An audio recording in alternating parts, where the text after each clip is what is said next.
Masih ada keseruan mengikuti tradisi masyarakat Lampung Timur, teman. Kali ini aku ikut menangkap ikan di Desa Nibung. Ini saya lagi sama masyarakat di Desa Nibung sedang melakukan guguan dengan waring. Biasanya kita menangkap ikan ini sampai ke ujung agar ikannya dapat. Ayo Pak, lanjut Pak.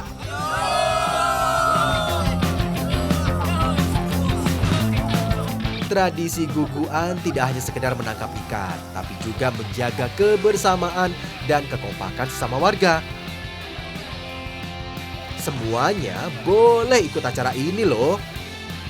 Mereka boleh menangkap ikan dengan waring atau dengan tangan kosong. Oh iya, butuh kerjasama dalam tradisi guguan. Soalnya kan harus menggiring ikan ke pinggir kolam secara serempak. Setelah itu baru deh diangkat. Kalau lagi beruntung ya langsung dapat. Tapi kalau tidak, ya dicoba lagi teman. Hehehe.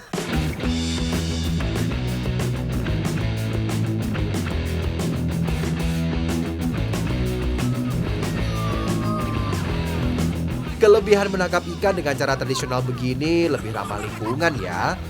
Kita mendapatkan ikan secukupnya tanpa harus merusak habitat alamnya.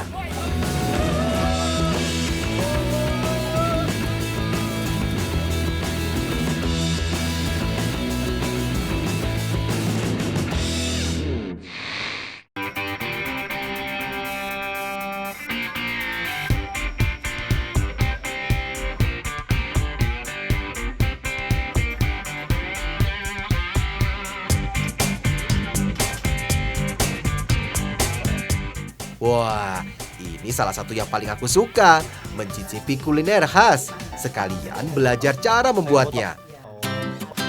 Apalagi kalau resepnya warisan turun-temurun, jadi lebih spesial. Seperti yang mau aku buat kali ini. Kali ini saya sedang berada di Desa Bojong, Lampung Timur bersama ibu-ibu sedang memasak dua olahan tradisional Lampung, yaitu gulai bebutuk dan juga pisro. Gulai bebutuk yaitu ikan yang dibusukkan selama 1 hari dan dicampurkan oleh sayur mayur, sedangkan pisro yaitu sejenis seruit, tapi kali ini kita menggunakan gurame. Pisro salah satu masakan khas Lampung dari ikan. Biasanya disajikan dalam jamuan makan masyarakat Lampung Pepadun. Tidak semua bagian Provinsi Lampung mengenal pisro ya teman. Makanan ini lebih populer di Lampung Utara, Lampung Tengah, dan Lampung Timur. Nah, sudah nih Bu, kita makan. Kalau dari info yang aku dapat sih, pisro berasal dari daerah Menggala.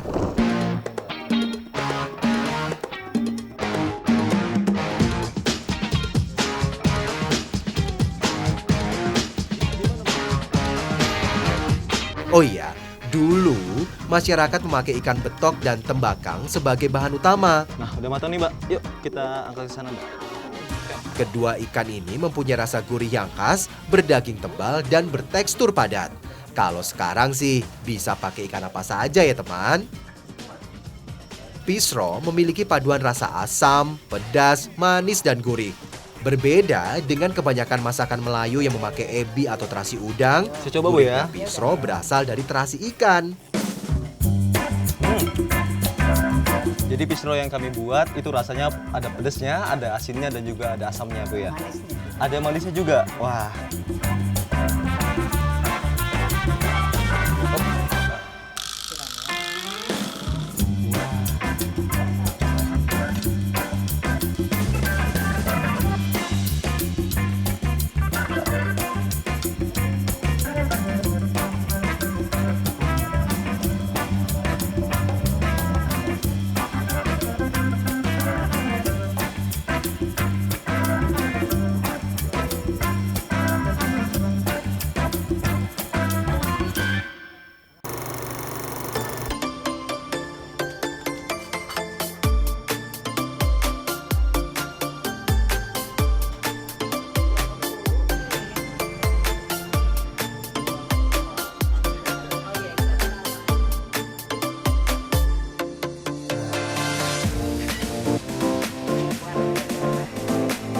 Masih ada nih makanan khas yang akan kami masak teman.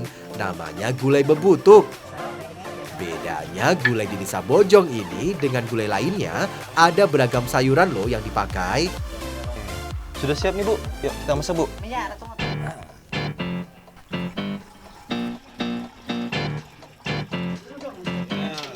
Gulai tersebar di berbagai daerah di Indonesia ya. Gulai di Indonesia mendapat pengaruh dari India, khususnya India Selatan atau Tamil Nadu. Gulai tumbuh dan berkembang di Sumatera.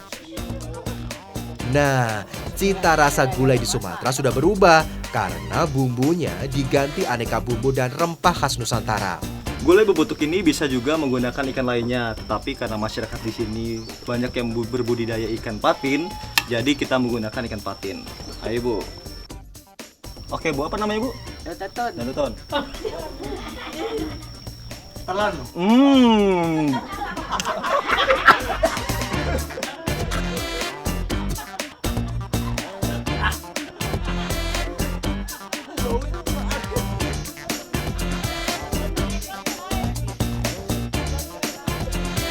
Setelah ini, aku akan mengajak kalian berkenalan dengan hewan di Taman Nasional Waikambas ya.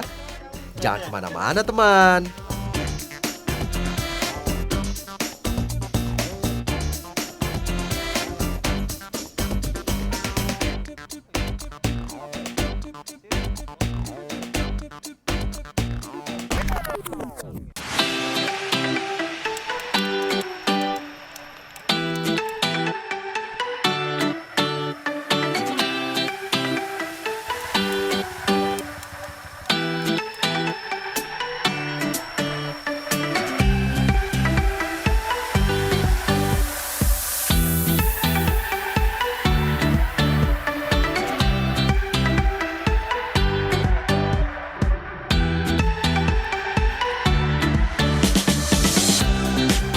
Rotan tidak hanya dijadikan berbagai kerajinan ya teman.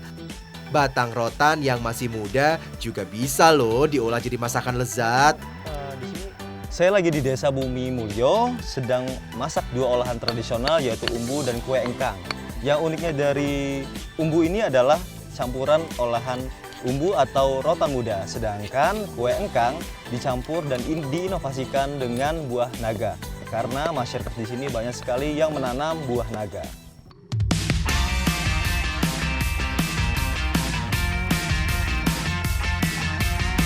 Masyarakat Lampung sudah dari zaman dulu mengolah batang rotan muda jadi masakan. Sayangnya sekarang makin jarang ditemui karena rotannya langka. Bu, ini udah sebuah Bu. Tinggal dimasak Bu ya? Oke Bu, ayo kita masak Bu.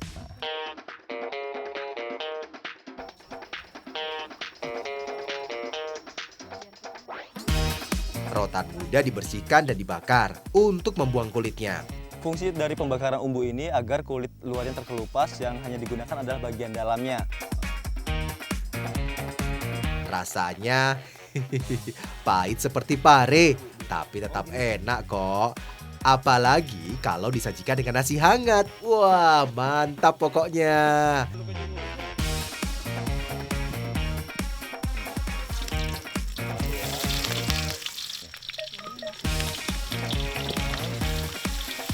Bumbu tadi Bu ya, yang sudah diulek.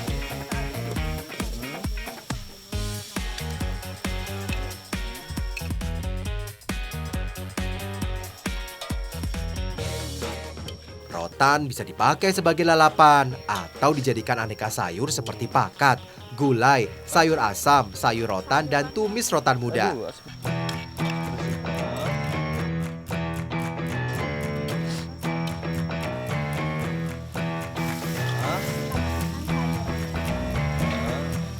Rotan muda atau umbut rotan juga dipercaya loh mempunyai khasiat obat dan dapat mencegah penyakit. kecap manis Bu ya.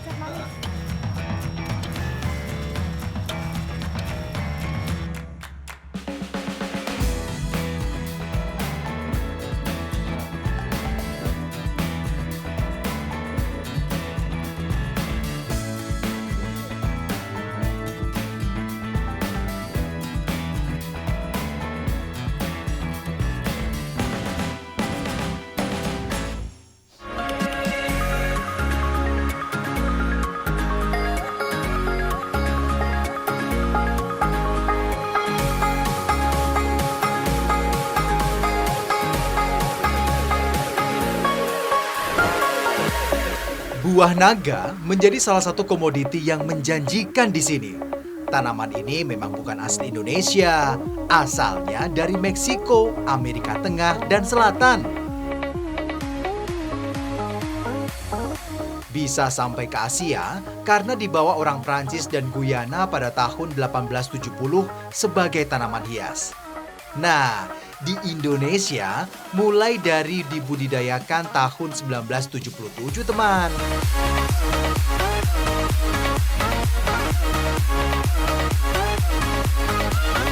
Dari info yang pernah aku dapat sih, orang Vietnam dan Tiongkok menganggap buah ini sebagai pembawa berkah. Biasanya diletakkan di atas meja altar di antara dua patung naga berwarna hijau. Masyarakat di sana menyebutnya Thang Loy. Buah naga tidak hanya enak dimakan langsung ya teman, bisa juga nih dikreasikan menjadi aneka kue. Warna merah buah naga kaya vitamin dan mineral loh.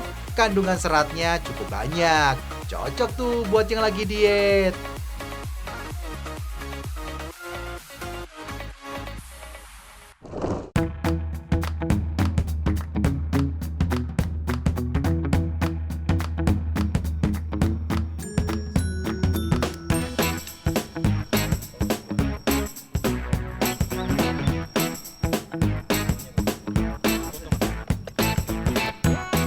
Engka, salah satu jenis kue basah khas Nusantara yang cukup digemari di daerah Sumatera Selatan dan Lampung.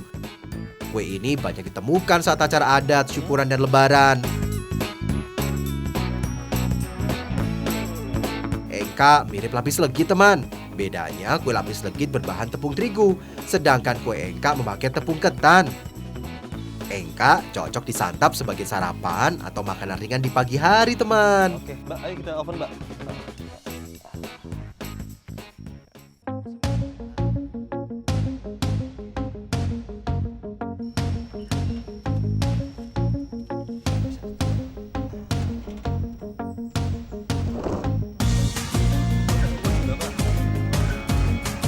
Ini dia kue engkak yang sudah jadi. Kalau lihat-lihat sih ini mirip banget kayak lapis legit. Dan biasanya disajikan saat sarapan, hari raya maupun hajatan.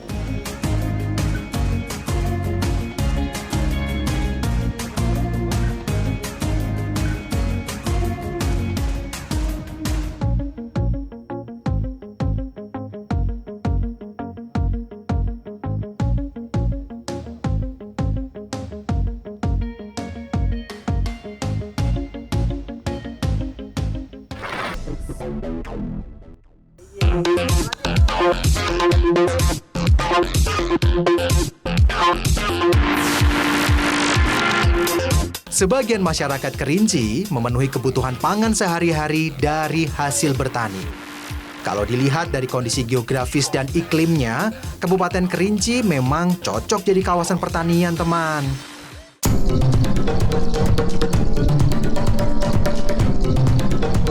Salah satu potensi pertanian di sini ya keladi ini nih. Ternyata tidak hanya umbi keladi saja loh yang bisa dimanfaatkan. Daun dan tangkainya juga bisa dijadikan sayur yang lezat.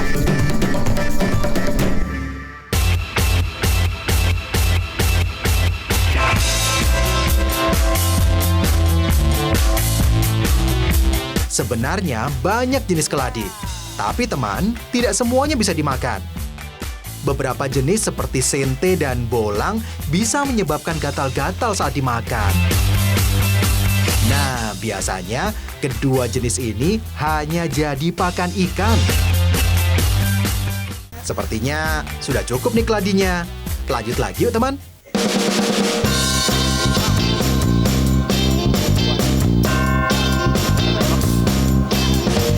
Ada yang tahu tanaman apa ini? Ya, tanaman pala. Pala termasuk rempah Indonesia yang terkenal di dunia, teman. Pala sudah diperdagangkan sejak abad ke-6.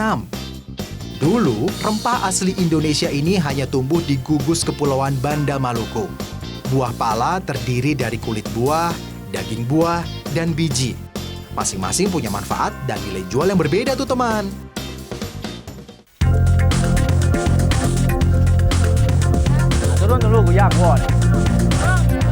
Ibu-ibu di sini biasa menggunakan daging buahnya sebagai pengganti asam pada makanan.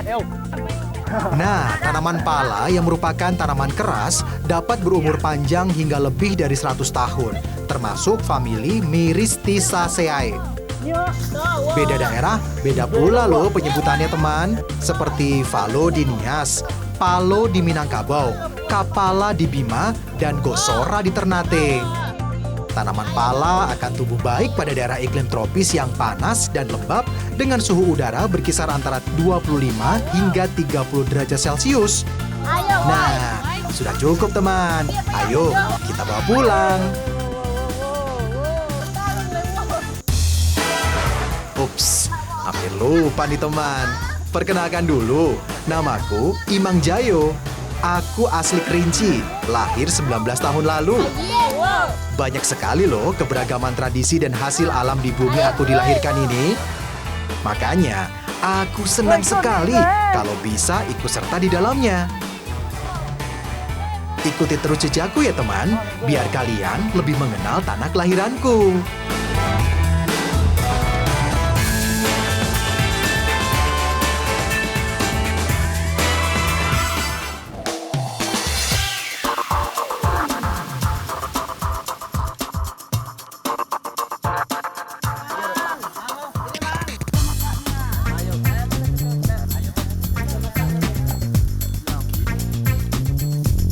Keladi yang sudah aku dapatkan tadi akan dimasak gulai khas daerahku.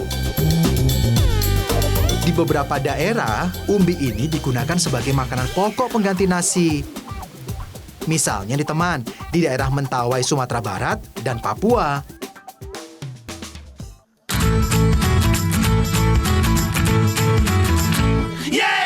Bahan gulai bukan hanya keladi loh teman, ada bumbu rempah dan siput sebagai pelengkapnya. Nah, siput memang banyak ditemukan di aliran sungai dan danau daerahku. Gak heran deh kalau sering diolah jadi masakan.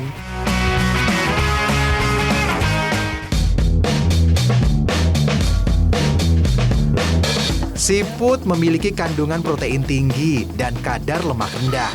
Selain itu, banyak vitamin yang baik bagi mata. Gak hanya itu loh teman, kandungan gizi siput juga dipercaya bisa menjaga kesehatan kulit dan imunitas tubuh.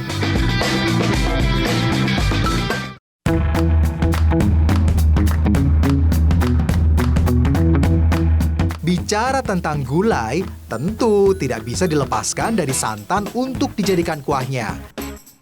Meski di sini jarang tumbuh pohon kelapa, santan biasa dibuat sendiri dari kelapa yang dibeli di pasar, teman. Gulai termasuk masakan yang ditemukan di banyak daerah di Indonesia ya, teman. Biasanya nih memakai santan dan rempah yang membuat rasa khas gulai. Oh iya, gulai keladi juga dicampur daun serai. Ini juga membuat gulai mengeluarkan aroma dan rasa yang khas.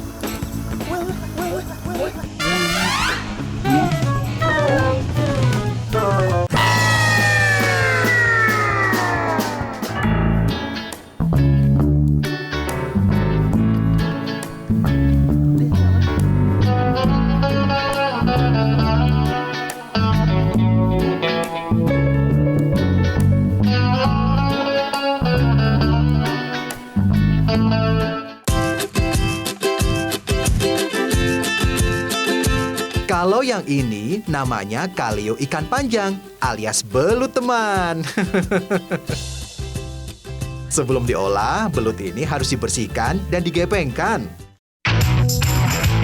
Kalau sudah dibakar, nah pembakaran ini katanya bisa menghilangkan lendir pada belut. Kandungan protein pada belut sama loh teman dengan daging sapi. Belut juga mengandung zat besi yang lebih tinggi. Dari yang pernah aku baca, belut juga mengandung asam glutamat. Itu dia yang membuat rasanya gurih. Mang, Apa? Mang itu Oh iya. tolong ngirim ke Panjaka. Kalio di sini sama dengan kalio di Sumatera Barat, teman. Bedanya, kalau di sana tidak memakai belut, tapi daging ayam. Mana ya? Kalio juga dikenal dengan rendang basah. Pembuatannya mirip dengan gulai ya teman.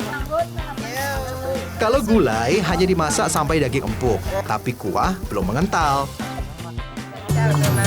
Nah, kalau kalio dimasak sampai kuah mengental dan berminyak. Warna kuahnya tidak lagi kuning, tapi kecoklatan. Eits, jangan sampai benar-benar kering ya, nanti malah jadi rendang tuh.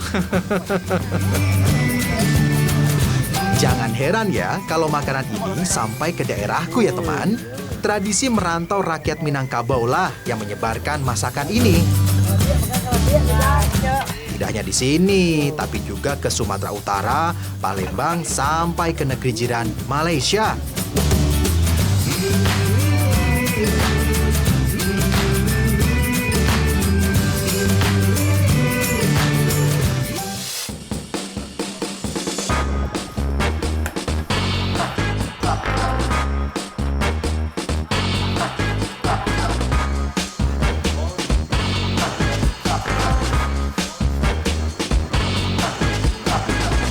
Bicara soal tradisi, tak jauh dari kuliner. Nah, yang kita buat saat ini adalah kelawar dan juga benjak enjak. Kelawar itu terbuat dari bahan dasar kambing, sedangkan benjak enjak terbuat dari bahan dasar ketan, gula, dan juga pisang.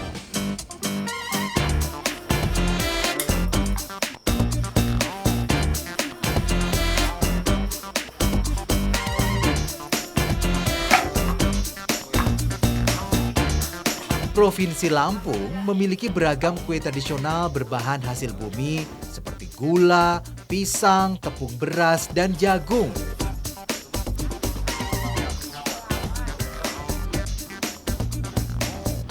Nah, salah satu kue yang populer namanya benja enja. Jajanan tradisional ini sejenis kue wajik. Biasanya disajikan untuk tamu yang berkunjung. Bisa juga loh jadi santapan keluarga ketika berkumpul.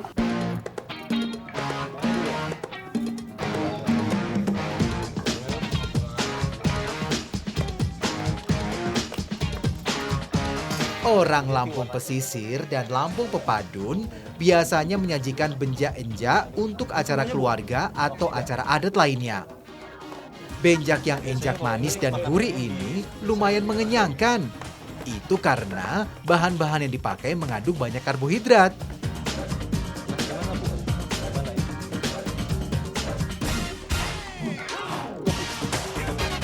Oh iya, kalau bicara tentang kue ketan, tentu tak lepas dari filosofinya ya.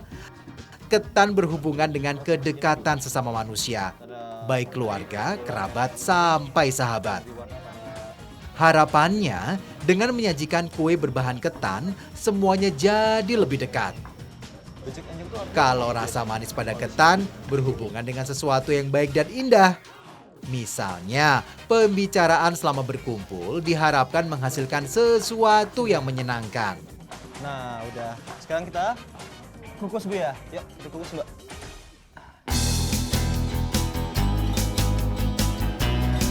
Oke, ini, Mbak. Udah, kita langsung kukus ya. Coba ya. Oh, kalau udah pergi baru.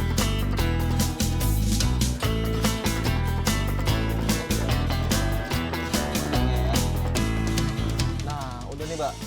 Jangan tutup dulu ya. Oke. Jadi tunggu mendidih, baru ditutup.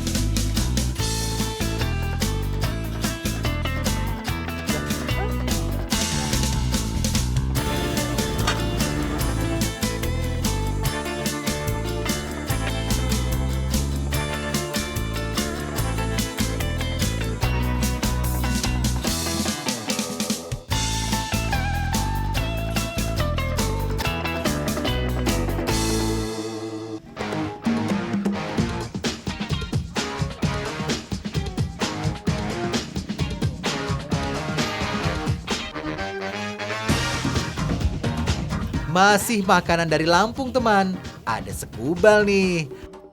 Sekubal atau segubal terbuat dari ketan yang dikukus dengan santan, kemudian dibungkus janur atau daun pisang. Pembuatannya sama seperti ketupat ya. Jadi sebelum diisi ketan, janur atau daun kelapa muda harus dianyam dulu.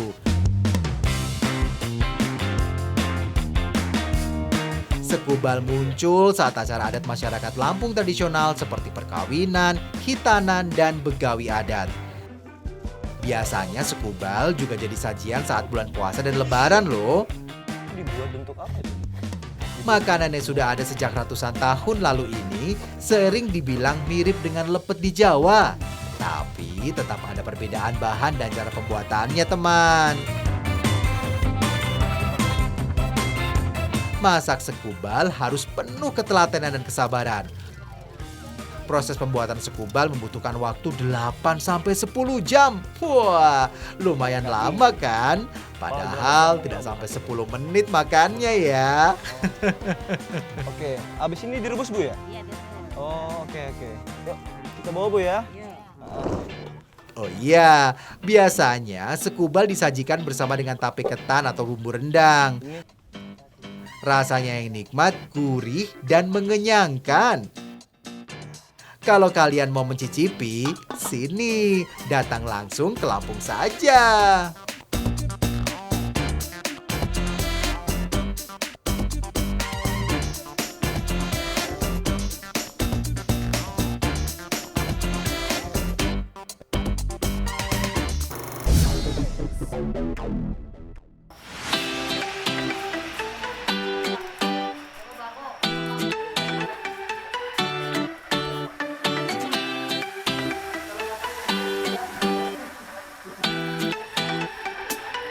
Masih ada lagi nih kuliner yang sering disajikan saat acara adat atau acara besar seperti pernikahan.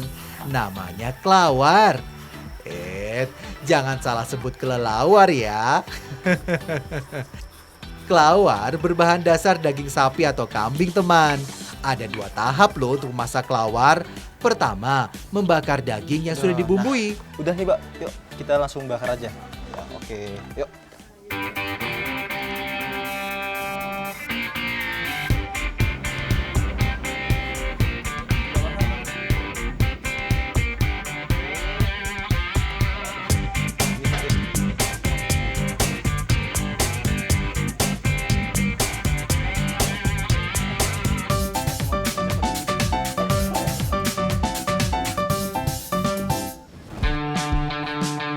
Bu, udah nih Bu, udah kami bakar.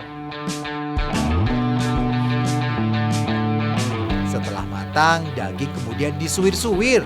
Oh iya, pemilihan daging biasanya disesuaikan dengan kesanggupan yang punya hajat. Yang penting jumlahnya bisa disajikan untuk semua tamu. Kelawar biasanya disantap dengan kuah santan. Ini dia yang membedakan kelawar dengan gulai atau kari. Pembuatan kuah santan tanpa proses pemasakan. Kelapa parut hanya dicampur air panas dan diperas. Kemudian dicampur dengan bumbu halus.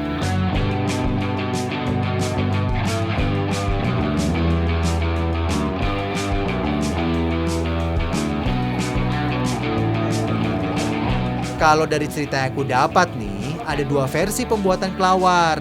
Ada yang menumis bumbu halus dulu, tapi ada juga yang langsung mencampur bumbu halus tanpa menumisnya.